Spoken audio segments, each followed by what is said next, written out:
Hi everyone, I'm Sam from OnCanada Project, and I'm really excited to talk to all of you about this horrible thing that's going on because I think more people need to know about it. Um, Despite health being a human right, our premier in Ontario is stripping access to healthcare or insured coverage of healthcare from so many people. Hi there. Hi, welcome. I'm Sam. Um, So maybe what we can do is just do a quick introduction of, like, you all are incredible doctors and Twitter celebrities. So why don't we do an intro of like who you are and then like what you work with, and then we'll jump right into what the hell is going on. That sounds perfect. Let's do it. Okay, let's go start with Naheed since he's a returning member. Thanks, Samantha. Hi, everyone. Much love to the On Canada Project community. My name is Naheed Dosani, and I'm a palliative care physician who spends a lot of time providing healthcare for people who experience structural vulnerabilities like poverty and homelessness. And I'm joining this conversation with my amazing colleagues, Ritika and Amit, as a member of the Healthcare for All Coalition. We'll talk more about it in a second. I work in downtown Toronto, have spent many years working in the shelter system. I've also been really involved in serving various immigrants, undocumented people, refugees, folks with various precarious immigration status for many years, as well as being involved in organizing on this issue for migrant justice. And I'm also part of the Healthcare for All Coalition. Yeah, and my name is Amit Arya. I'm also a palliative care physician, like my colleague here, Naheed Dosani. I work in the hospital system in Toronto, and I also work in home care and long-term care extensively. And I'm also very proud here to be speaking about very important issues for us all through the Healthcare for All Coalition. Okay, so I feel like I got a text from Naheed being like, "Are you paying attention to this?" And I was like, "I am not." I was at a summit. It's hard to keep up with what's going on around us because of, capitalism and all of the fun stuff that our systems are plagued with. Maybe we can start with like, what the heck is going on? Yeah, for sure. Maybe I'll just jump in to get us started. I think the first thing that folks need to realize is that, at the start of the COVID-19 pandemic, there was a program that was started that provided healthcare for uninsured people in Ontario. This was really important because it helped to provide care for people who were in community, who were in need of that support, and then people who were in need of care in hospital. And of course, the impetus at that time was we're all in it together. Remember that? And that whole thing about, we're a community, we need to support each other. What happened on Friday was that actually we got an email basically from the body that represents doctors in Ontario, the Ontario Medical Association, saying that basically this program overnight is cut, basically starting this Thursday, March 31st. Sorry, this March 31st upcoming. And so this is going to have a huge impact on our society's most vulnerable people. And so that's why we're here to talk about it, because this is such an important program that's helped a lot of people. Amazing. Yeah. I mean, that's wild. Like a 1 week's notice on a major thing being, it shouldn't happen anyways, but like you think there would be a transition period to speak, but I'm sure that's also by design. The less time you give us, the less time we have to organize and make noise before people are screwed over. But yeah, so I think what would be great to start with is like, who exactly counts as uninsured? Yeah, I can jump into that a little bit. So, lots of people can end up being uninsured. So, as much as we like to think about Canada as having a universal healthcare system, we've actually long been denying healthcare to people on the basis of immigration status. So, in Ontario, before this policy, people that were uninsured included new immigrants when they first arrived, returning Canadian citizens if they'd been out of the country for over a year, as well as foreign workers, if they're working part-time, if they're between contracts, people while they're waiting for inland immigration sponsorship or humanitarian claims, undocumented people, people on foreign visas or student visas, etc. So a whole host of people that are here, that are, working, that are studying, that are contributing to our community. And during the pandemic, many of these folks were really sort of keeping our communities going. that were uninsured. And so many people fought hard when COVID hit. We were all really concerned that people that were uninsured were going to, be screwed basically. And so we pushed hard to get a program passed, and it was passed. And I think one of the things that was positive about COVID is that it made the impossible possible. And so the government was pushed to do the right thing. But now overnight, they're looking to get rid of that program. And what we know is that it's relatively a small program in terms of cost, but it has this huge, huge impact. Before the program was put in place, I regularly heard from people about how they didn't seek care because they were afraid. They didn't have the money. We would hear about children who didn't go to the emergency room when they had serious injuries. We heard about pregnant women that waited until they went into labor to go to the hospital. We heard about people with tumors that were denied surgeries. I mean, it's just completely inhumane and cruel, the types of things we would hear, and we're all just really, really scared that all of that is going to start happening again. Yeah, and to add some to, like what Ritika has said, and to piggyback off this point, really, I think it's a reminder that our healthcare system itself is not doing well, and our healthcare system is already experiencing severe strain. We're hearing of so many people who don't have a primary care provider, and that number is only set to rise as more family doctors are set to retire. Emergency rooms are already under a lot of pressure right now with healthcare workers, especially frontline nurses, underpaid, understaffed, burnt out, and exhausted. So we know that upstream care, providing people care in a timely fashion, of course, it matters. And it makes no sense that the government should now introduce these cuts, which is going to cause, as my colleague Dr. Goel has said, is going to cause immense suffering. It's probably going to cause more deaths as well. And of course, put even more strain on our healthcare system. So I think I was talking to a few friends about this today, and they were like, oh my God, they're cutting insurance, because I didn't specify what community would be impacted. And they were like, oh, well, we're fine then. And I think this is an interesting exercise that we all go through where we're like, oh, I'm okay. So that's I'm not going to engage in this. But really there's enough for everybody. And the fact that we are creating a system of haves and have nots, I mean, there's already a lot of issues, but it's it just doesn't make sense to me. Particularly around how it was phrased. So what I read was, it said to better invest in Ontario, which felt very we need to remove from them in order to better give to Ontario. But last time I checked, Ford was billions of dollars under budget anyway. So kind of suspicious.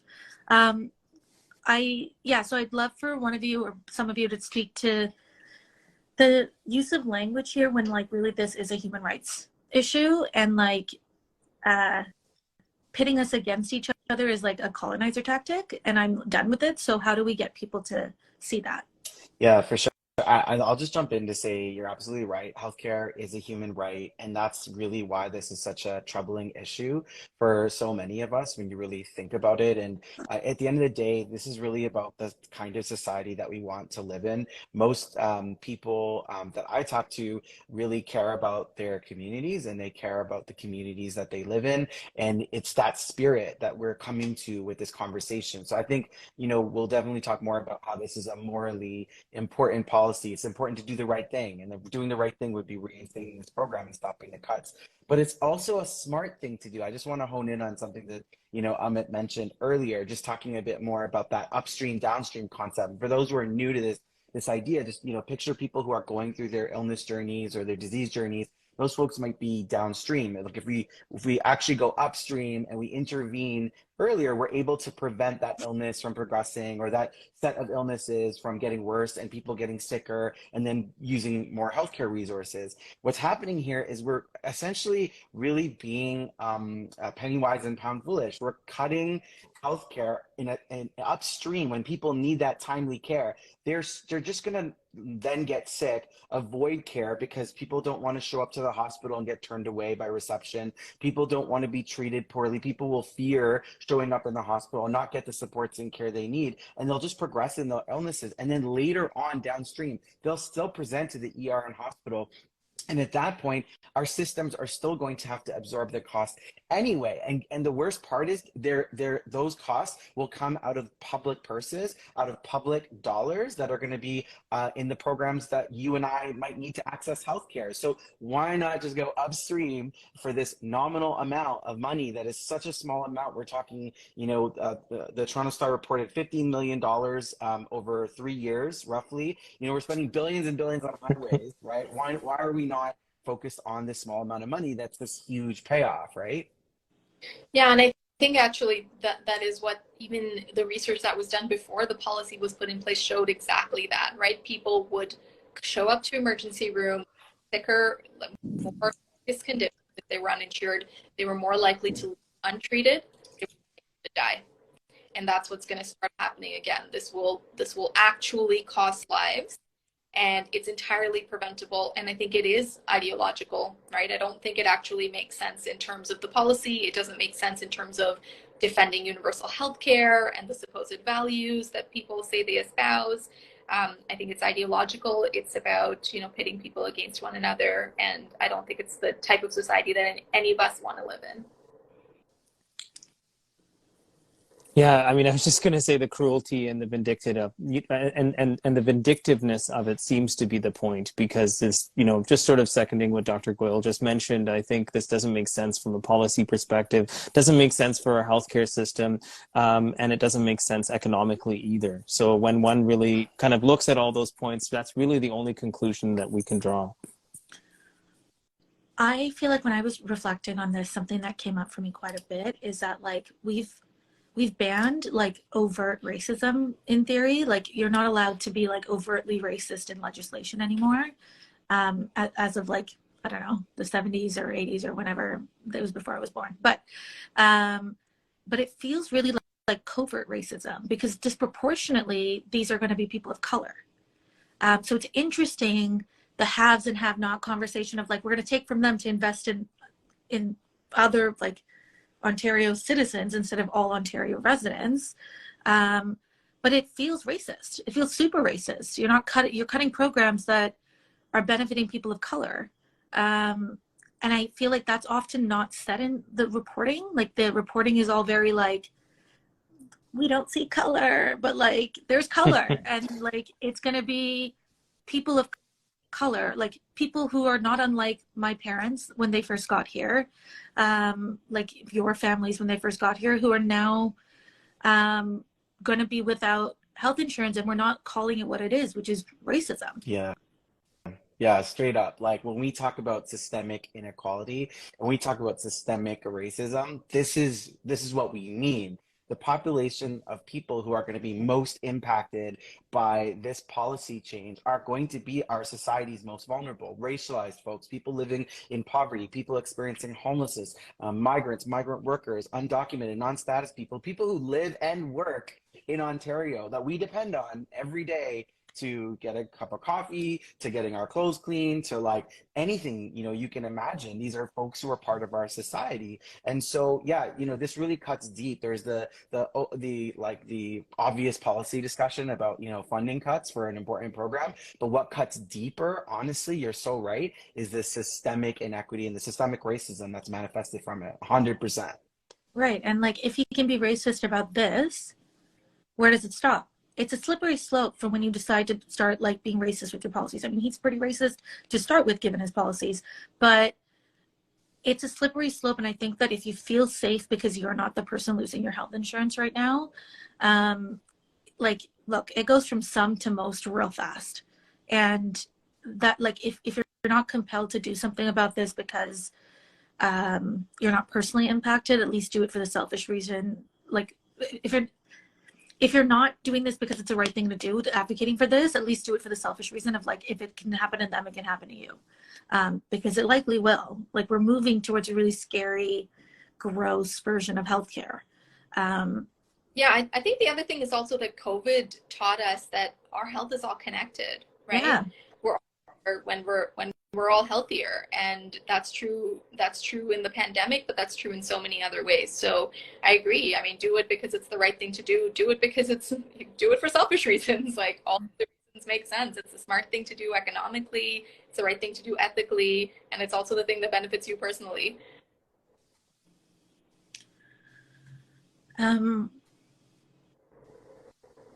So I think what might be a little helpful as well is understanding, if you guys can talk us through, what does it mean to not be insured or coverage? Because I think there's an understanding, maybe, but obviously with you guys and then me because of my educational background around what will be taken away.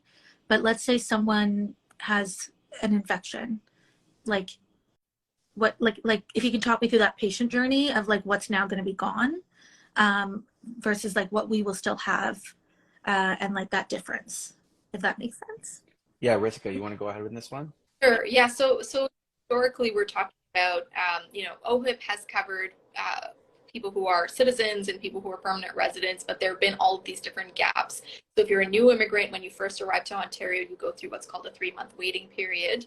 And also if you get permanent residency while you're in Ontario, 3-month waiting period. So that was removed during the pandemic. But the other thing was that they created a program for everyone else who was uninsured. So if you're a temporary foreign worker, but you're between contracts, you kind of lose your status. Or if you're working part-time, you don't get OHIP. Or if you're undocumented, you don't get OHIP. You're waiting for certain types of applications, you don't get OHIP. So there's all of these different ways that you could be in the country, you could be in process, etc., and you just don't have access to health insurance. And the issue is that in a system that is mostly universal, if you don't have that health card that healthcare providers are used to seeing, they don't know what to do with you when you show up. And so a lot of times people would just get turned away administratively because people at the front desk don't know what to do with you, or they would get asked for money up front, or they would get a huge bill and then not know what to do. And we would see people who had kind of already, delayed seeking care and really far down the line of having had really negative complications. So what we're talking about now is that people during COVID, anybody was able to access healthcare, and we could bill the government. The hospitals could bill the government and doctors could bill the government. But now, if you don't have a health card, we go back to the previous situation, which is that you just don't have any kind of access. So there may be some hospitals that choose to see you. There may be some doctors that choose to see you, but a lot of people are going to get billed. A lot of people are going to have to pay up front, and a lot of people are just not going to seek healthcare. So for a lot of people, it'll look like what we saw on television when we watch stuff about America, right? Like it'll look like paying to give birth. Yeah. Paying to, yeah. Like I think like these are like if you're in an emergency or an accident and you break your leg, are you now paying to get your leg reset?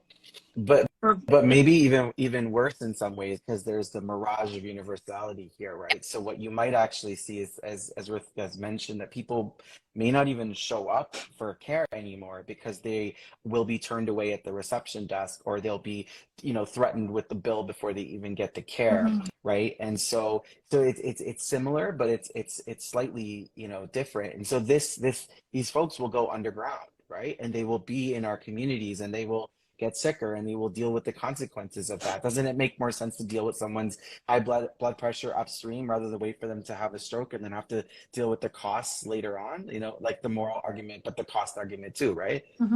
Yeah. No, I think it's. Yeah, and putting this all together, I think, Sam, you were previously talking about, like the government's agenda. And, we've talked a lot today about, of course, this undermines universal healthcare, and the fundamental principle of Medicare here in Canada is that access should be based not on the ability to pay, but based on need. That is the fundamental principle of universal healthcare here in Canada. But let's not forget that the government is moving very quickly, against policy, against data and evidence to expand for-profit delivery of healthcare. And we know that there's a slippery slope between for-profit delivery of healthcare and the overall corporatization of healthcare in our province. It's going to be a lot of money, billions of dollars that are going to be invested in this. And we know that the evidence from other countries actually tells us that these for-profit surgical clinics, for example, are much more likely to poach health workers from the public system. They're going to increase wait times in the healthcare system. And they also select patients. I wanted to emphasize that. They cherry pick patients from the, the so-called easy patients. And once again, the data shows that those are patients who are more likely to be white, more likely to be English speaking, and more likely to be rich and affluent. So of course, there's an agenda at play here. I think that's very important to bring up, that, what the overall agenda is of the Ford government. Okay, so when we look at all of this and we think about, like, now there are going to be people who might have to give birth at home in dangerous situations because they are afraid of having to pay for that, or in an emergency might be afraid to get support, even if they're like a little bit sick and not feeling well, might be afraid to get support. Can we talk a little bit about like why health is a human right, and how closely health is like a part of our ability to do well and like perform in our capitalistic society? But like, you can't go to work and you can't make money if you feel like shit. So it really does have like a larger piece of like larger implications beyond that individual's like health. Yeah. Sure. I think the one thing I want to add, though, is I don't want us to treat this as a foregone conclusion. We have seen this government reverse on policies, and I don't think we've ever seen doctors, nurses, hospitals, entire health community come together on an issue like this. So I don't think that we should, assume that this is how it's going to go. We're calling on all health providers, but also all community members to call Doug Ford's office, to call your MPP, to sign our petition, let people know that we're not okay with this. We can get this overturned. Because again, it's a small program. It doesn't cost a lot of money, but it has this huge, huge outsized impact, because we're talking about a small percentage of people who will otherwise suffer greatly, who will otherwise not be able to seek healthcare. So I just wanted to throw that in there, that I also hope people will, listen to this, and they actually will pick up the phone and they'll call to try to stop it. Okay, let's move on to that then. Let's talk about what can be done. So you're saying let's call him. Cool, let's get his phone number up there. We can share that. We can email. What are you calling on our OCP community and beyond that to show up here and stop letting Ford violate people's human rights? Yeah, for sure. So I think the first thing is to definitely sign our petition. We've nearly got 1,000 signatures in one day. Let's make that 10,000. Let's keep it going. Let's keep pushing. We'll definitely send out the petition and have it sent out. The second is certainly call, email your MPP, Premier Ford, Minister Jones. We have some text. We even have the numbers. We have all this. We're just ready. We can just hand it to you, and a script to even go through, and a guide about how to have these conversations and how to write these messages.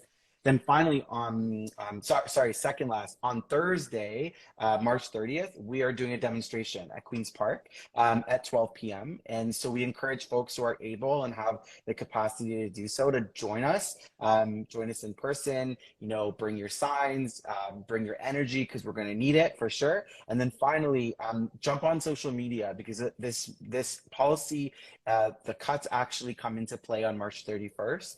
So we have a window of a few days. Join, large bodies of organizations in healthcare. Literally many health workers have stepped up, speak up, stand out, use the hashtag healthcare #4all. And that's what we've been using on Instagram and Twitter. So yeah, thank you so much. You can see Health for All Now, follow at Health for All Now, who is in the chat. And those are some of the elements of our campaign. I want to open it up to Ritika and Amit to add in any as well. Yeah, I think the big is, in the past, this was a policy that was, and I think many of us have raised, we've raised our voices. And that is why they're trying to get rid of it quietly the way that they are, because they know that people are going to be upset, and people are rightly upset. And, everyone has been talking about it as they should be. So I think, I come back to, don't make it a foregone conclusion. We can actually fight this, we can win this, and we can actually get real, true universal health care where no one is denied access because of their immigration status, and that's what we should have. So call Doug Ford, call your MPP. They pay attention to all of those calls. They track every single call. If you are, a constituent, they want to hear from you, and they care that you. No, I appreciate that. I have a quick question before we wrap up. There's also been a call for status for all across the country. If if that happened, would everybody then be able to access healthcare? That would make a huge difference. So a lot of the people we're talking about definitely are folks who have precarious immigration status. So if temporary foreign workers or if undocumented people were granted regularization, absolutely immigration status is the way in which many of these people are being denied healthcare, because we are unfairly tying healthcare and health insurance to immigration status. So our campaign definitely also supports a call for status for all. Okay, cool. Just because there also is, like, if you're tweeting at people, you can also tweet at Trudeau, and you can also tweet at those people as well. We'll put together a post based on anything you guys send us to amplify and get people to participate, because this, like, this can't be how we move forward as a country, by ripping people's access to healthcare from them. Like, it's just not what I think we were promised Canada was about. And it's up to us to ensure that we live up to the version of Canada that we were taught about. 100%. Yep, for sure. I also want to thank the three of you and all the other people in the healthcare sector who are, like, off your desk. Like, you do your day job and then you're like, you know what I'm going to do? I'm also going to fight for all these rights. It is a service of gratitude that, like, public service that, like, so many of us owe you so much gratitude for. You're like, yeah, you're incredible. And you're, like, really, I know, like, we stopped celebrating healthcare heroes, but we really shouldn't. The work all the three of you do, as well as a bunch of so many more physicians and nurses and any other healthcare professional, is, like, thank you. I appreciate it as someone who lives here. That means the world, for sure. And I definitely, hopefully, speak on behalf of Amit and Ritika to say thank you and the OnCanada Project community. I got my gear. I know. And had to represent the OnCanada Project brand, and the work that you do and the way you build community within our communities is so powerful. And that all the people who are attending and are watching will watch in the future. I think they all agree too. That's why they're here. That's why we're with you. So thank you so much. Of course. And thank you for your time. And so this will be posted tomorrow for anyone who missed the beginning, along with sort of a recap of how you can take action. So, thanks, everyone. Thanks a lot. Take care, guys. Thank you.